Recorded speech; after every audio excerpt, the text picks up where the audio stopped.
Chapter 1: The Game. Most people consider life a battle, but it is not a battle, it is a game. It is a game, however, which cannot be played successfully without the knowledge of spiritual law. And the Old and the New Testaments give the rules of the game with wonderful clearness. Jesus Christ taught that it was a great game of giving and receiving. Whatsoever a man soweth, that shall he also reap. This means that whatever man sends out in word or deed will return to him. What he gives, he will receive. If he gives hate, he will receive hate. If he gives love, he will receive love. If he gives criticism, he will receive criticism. If he lies, he will be lied to.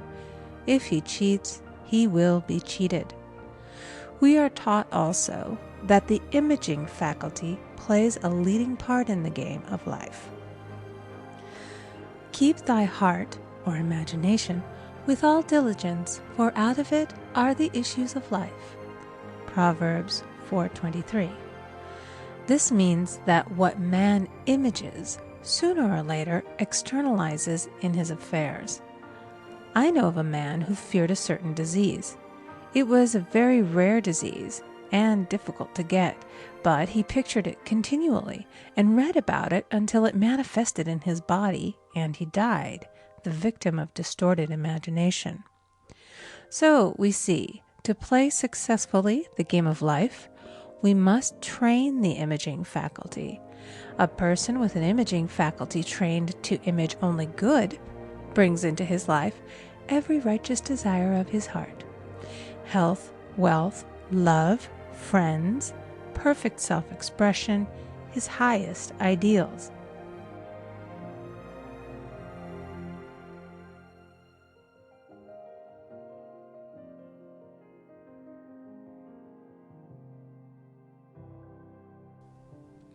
The imagination has been called the scissors of the mind, and it is ever cutting, day by day, the pictures man sees there, and sooner or later he meets his own creations in his outer world.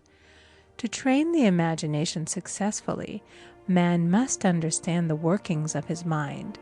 The Greeks said, "Know thyself."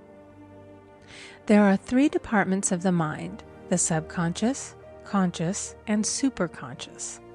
The subconscious is simply power without direction. It is like steam or electricity, and it does what it is directed to. It has no power of induction. Whatever man feels deeply or images clearly is impressed upon the subconscious mind and carried out in minutest detail. For example, a woman I know, when a child, always made believe she was a widow. She dressed up in black clothes and wore a long black veil, and people thought she was very clever and amusing. She grew up and married a man with whom she was deeply in love. In a short time he died, and she wore black and a sweeping veil for many years. The picture of herself as a widow was so impressed upon the subconscious mind, and in due time worked itself out regardless of the havoc created. The conscious mind has been called mortal or carnal mind. It is the human mind and sees life as it appears to be. It sees death, disaster, sickness, poverty, and limitation of every kind, and it impresses the subconscious. The superconscious mind is the God mind within each man and is the realm of perfect ideas. In it is the perfect pattern spoken of by Plato, the divine design, for there is a divine design for each person. There is a place that you are to fill and no one else can fill, something you are to do which no one else can do. There is a perfect picture of this in the superconscious mind. It usually flashes across the conscious as an unattainable ideal, something too good to be true. In reality, it is man's true destiny, or destination flashed to him from the infinite intelligence which is within himself. Many people, however, are in ignorance of their true destinies and are striving for things and situations which do not belong to them and would only bring failure and dissatisfaction if attained.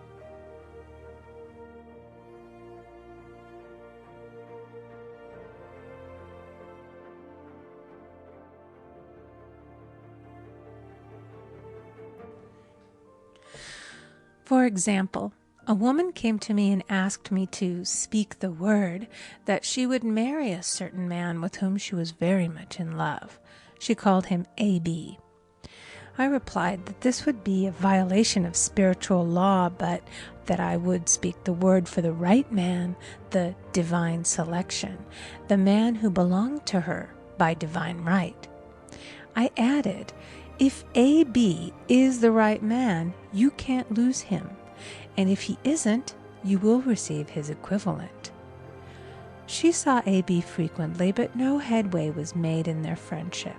One evening she called and said, "Do you know, for the last week, A.B. hasn't seemed so wonderful to me." I replied, "Maybe he is not the divine selection. Another man may be the right one." Soon after that, she met another man who fell in love with her at once and who said she was his ideal. In fact, he said all the things that she had always wished A.B. would say to her. She remarked, it was quite uncanny. She soon returned to his love and lost all interest in A.B. This shows the law of substitution. A right idea was substituted for a wrong one. Therefore, there was no loss or sacrifice involved. Jesus Christ said, "Seek ye first the kingdom of God and his righteousness, and all these things shall be added unto you." And he said the kingdom was within man. The kingdom is the realm of right ideas, or the divine pattern. Jesus Christ taught that man's words played a leading part in the game of life. By your words ye are justified, and by your words ye are condemned.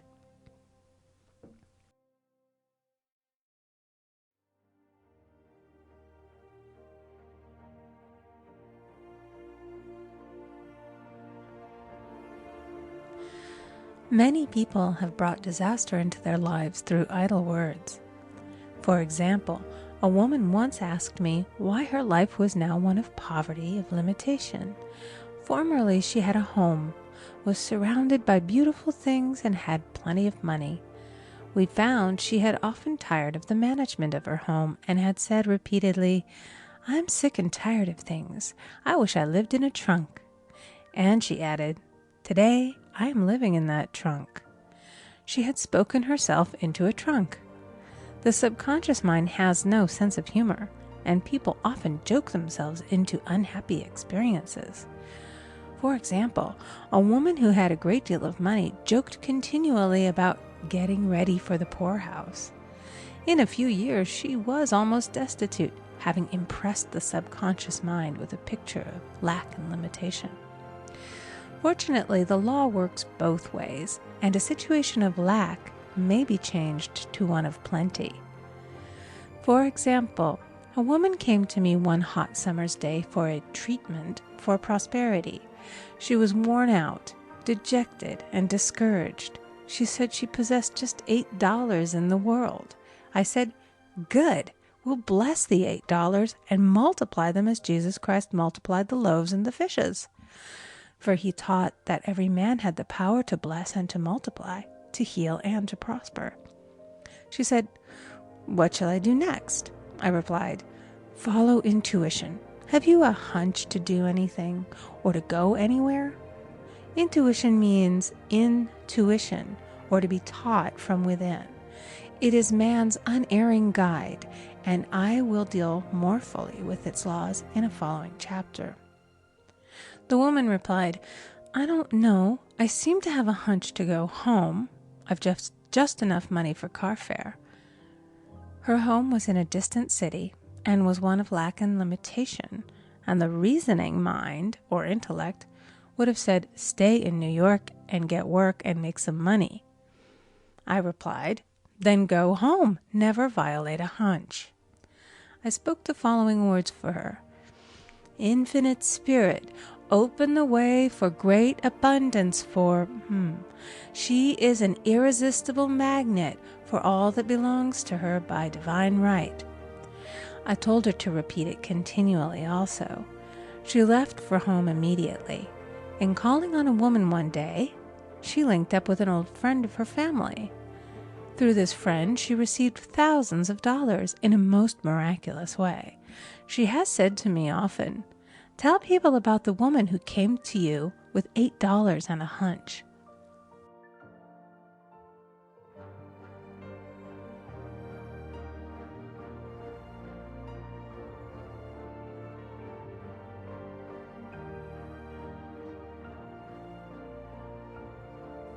There is always plenty on man's pathway, but it can only be brought into manifestation through desire, faith, or the spoken word. Jesus Christ brought out clearly that man must make the first move. Ask, and it shall be given to you. Seek, and ye shall find.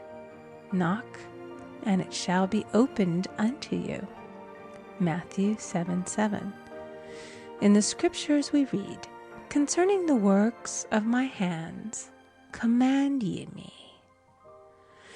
Infinite intelligence, God, is ever ready to carry out man's smallest or greatest demands. Every desire, uttered or unexpressed, is a demand. We are often startled by having a wish suddenly fulfilled.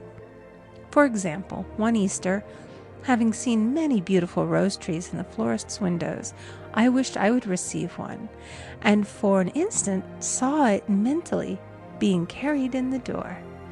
Easter came, and with it a beautiful rose tree. I thanked my friend the following day and told her it was just what I had wanted. She replied, "I didn't send you a rose tree. I sent you lilies."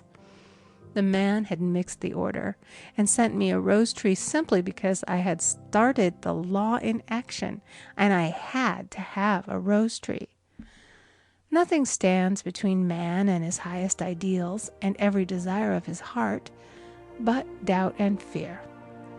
When man can wish without worrying, every desire will be instantly fulfilled. I will explain more fully in a following chapter the scientific reason for this and how fear must be erased from the consciousness. It is man's only enemy. Fear of lack, fear of failure, fear of sickness, fear of loss, and a feeling of insecurity on some plane.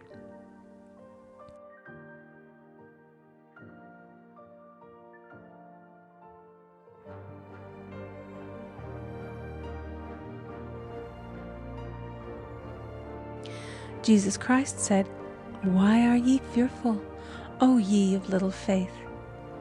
Matthew 8:26. So we can see we must substitute faith for fear is only inverted faith. It is faith in evil instead of good. The object of the game of life is to see clearly one's good and to obliterate all mental pictures of evil. This must be done by impressing the subconscious mind with a realization of good. A very brilliant man who has attained great success told me he had suddenly erased all fear from his consciousness by reading a sign which hung in a room. He saw printed in large letters this statement: "Why worry? It will probably never happen."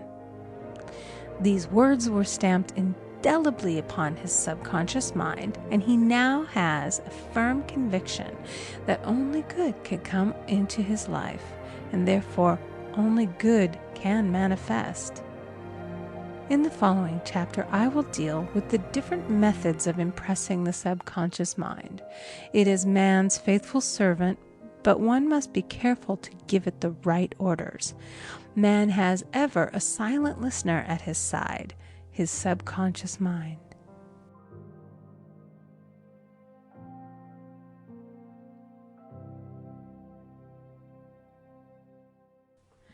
Every thought, every word is impressed upon it and carried out in amazing detail.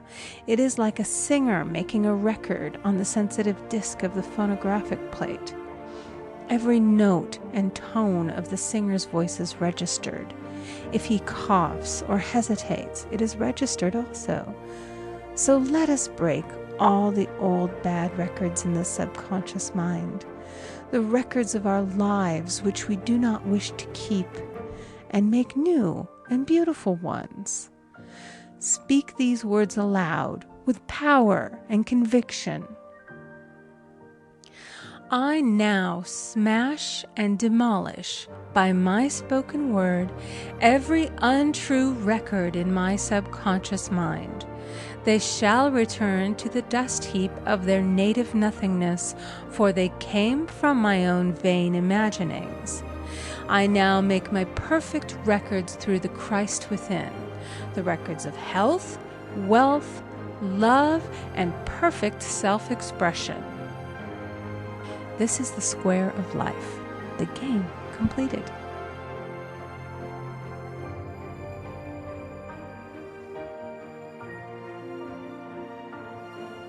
In the following chapters, I will show how man can change his conditions by changing his words.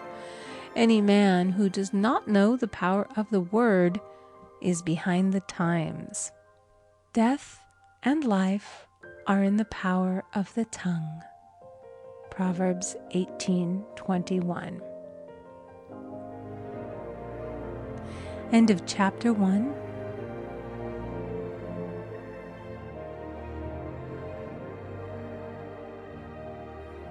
Hey there! Subscribe to my channel and also press this bell icon so you can get latest video notifications.